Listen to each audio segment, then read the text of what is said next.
Jennifer Aniston is constantly hounded about the possibility of her being pregnant. This is what she had to say about it. I kind of hit a wall. I was pretty raw at the time, and we were mobbed, like a scary kind of mob. Jennifer Aniston is one of the celebrities that really doesn't usually say too much about all the pictures and all the articles that are written about her and her lack of kids or her 15 gazillionth pregnancy that she's had. Turns out that another wonderful photograph, which I've had to sort of live with for the last 10, 15 years, of picture of me with a bump and a circle around my stomach with an arrow pointing to it, in just this sort of disgustingly objectifying kind of way. If I was someone that was photographed all the time, people would constantly be thinking that I was also pregnant because my stomach is rarely perfectly flat. Who has a perfectly flat stomach all the time? All of us need to take responsibility on what we ingest into our brains, because just because we're women, we have a uterus, we have a vagina, we have ovaries, we need to get to work, lady. I remember when I was like a teen, people writing about her possibly being pregnant. That's a long time ago.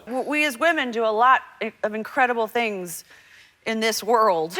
We just get boxed in. They love the narrative, they love the story, they love the she's jealous and this person's depressed and oh my gosh, never gonna have whatever the horrible little headline is. I can't imagine how incredibly frustrating that must be to constantly be photographed and people constantly to think that you're pregnant. People have come up to me and asked me before if I'm pregnant. Actually, that's not true. They asked my sister if I was pregnant. They didn't come directly to me because I guess that's, I don't know, too direct. It's really weird. And my sister's always like, no, she doesn't want kids. And then they pretty much don't say anything more to her. Also, my sister's like super direct with people, which I love. She knows how to say it in a way that it puts a period at the end of that sentence.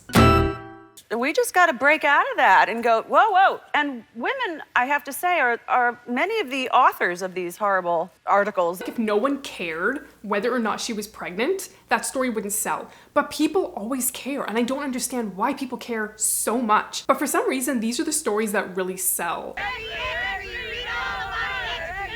So we have to stop listening to them, and we have to stop buying them, because we have to support each other, especially at this time, to love each other, to support, and to be proud of women and of whatever your choice is in life. It's up to us. Someone writing a magazine article is not going to know what makes you happy and fulfilled. So therefore, there's probably not a place for them to be judging us for our choice. It's super important for women to support other women, whether you choose to have a kid or whether you choose to be child-free. Life is tough enough. Let's be kind to each other.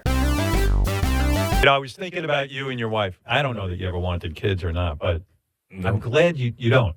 I'm glad you don't have kids, because you are into so many things and so many projects. I don't think you would be able to give the time to being a good father. Oh, no, right? For sure not. Sometimes child-free people have a lot of time and they just want to have a more chill life. There are other child-free people that love being busy and love doing lots of things. And this is a perfect example of that. Or I wouldn't be able to do all this work that I like. And it's something I think I was uncomfortable answering this before, but they were like, how do you do so much? And like, the answer is, I don't have kids. The funny thing is, sometimes people are really quick to criticize child-free people for being selfish. However, he made his priority the things that meant a lot to him. And there are a lot of people that are benefiting from that. Like, if people are like, how do you do pottery and write a book and make all these movies and TV shows? It's that I don't have kids. All of this stuff requires a tremendous amount of time and self-involvement. And you're right not to have kids. Why put a kid through that if you don't have time for a kid? I also love that he's admitting that he wouldn't have time to be a good father or even have time to be a father if he wanted to continue doing all of these things.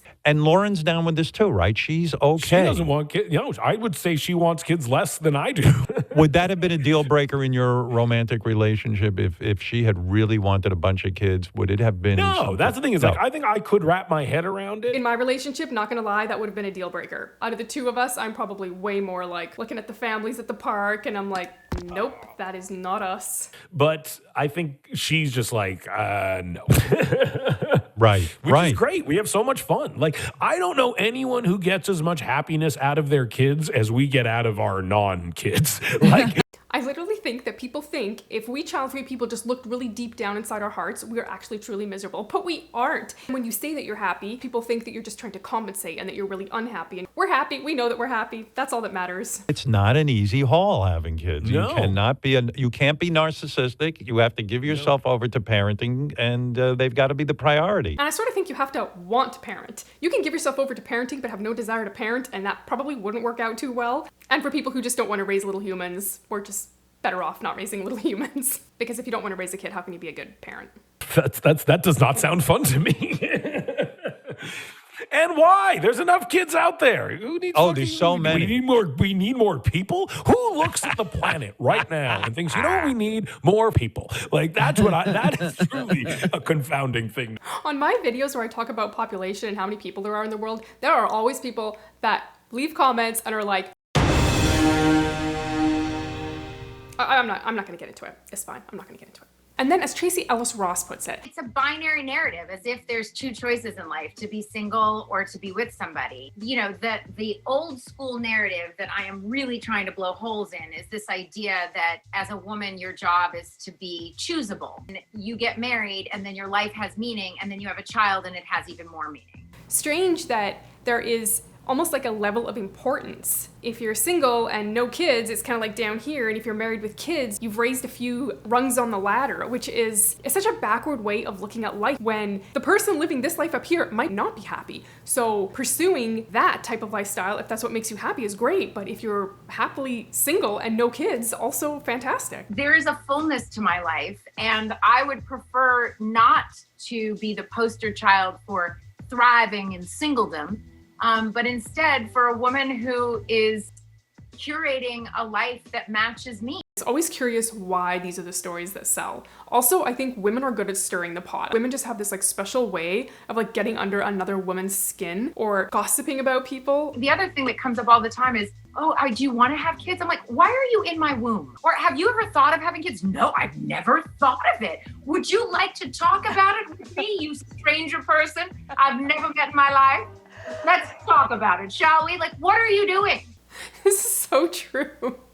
It is really strange, I think, when you just grow up and people just feel free to ask that, because I'm sure there are places in the world where you don't talk about what people are doing in the bedroom. It's like that time a guy that was my dad's age asked me, "Do you even understand how kids are made?" Who says that to someone? It's so inappropriate. And then they just laughed and thought it was funny and walked away. Come on, like, say it to Michael. He's quick and witty. He would have come up with something super fast and it would be super funny and break the tension and the awkwardness of the moment. Instead, they say it to me and I'm like a deer in headlights.